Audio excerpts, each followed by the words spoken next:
Muna yung exterior ng bahay. So, ayan. Ito yung makikita nyo sa labas. May gate kami. May gate pa. Isa pa. At may gate din kami doon. Pero ito yung uunahin ko. Dito ang gate tayo papasok. So, ayan. Pagkapasok nyo, ito agad yung makikita nyo. Yung bahay namin, do. So, ayan, sa right side, tinur ko na yan. Yan yung parang RV bus namin. Meron kami ditong statue ni Mama Mary. Diyan, minsan kami nag-rosary pag 6 p.m.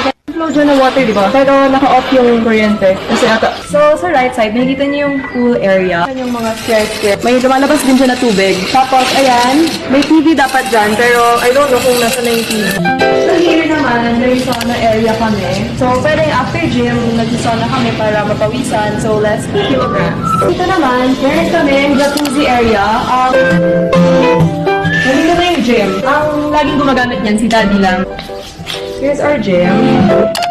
Tapos ito pala guys, itong top na to, may bumubuhos din dyan na tubig. Pwede niyong i-on, tapos parang may umuulan effect. Minsan dito kami nagbe-breakfast, kapag hindi super init, let's go sa garden. Yung hallway papuntang garden, alam na siyang nagsasabi na, let's go to the woods. So ito kasi guys, na part is office ni Daddy. So kung may bisita si Daddy, dyan muna sila sa second pasok. Dito yung garage namin. So here's our garden. Yun yung gusto ng parents ko. Like malaking garden talaga kasi for parties, for... Like maganda kapag may malaking garden kasi may use mo talaga siya kapag may event. So dito sa may parking area, may makikita kayong mga black gates. So yan, bodega yan. May mga stock room yan ng mga kung anek-anek. Ayan, hanggang doon. So guys, sa kabilang entrance na naman tayo para nahihilo kayo. Pasok na tayo. So, ito na talaga. Welcome na talaga to our house. Pasok sa aming main door. Makikita niyo ang aming living area, living room.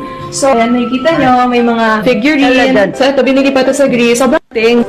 Medyo natakot kami kasi baka hindi dumating. So, 6 months. Mga 6 months? Ayun, so 6 months pa pala before dumating. So, nakakakaba kasi medyo pricey yung mga ganito. So, lahat ng makikita nyo ganito sa bahay, from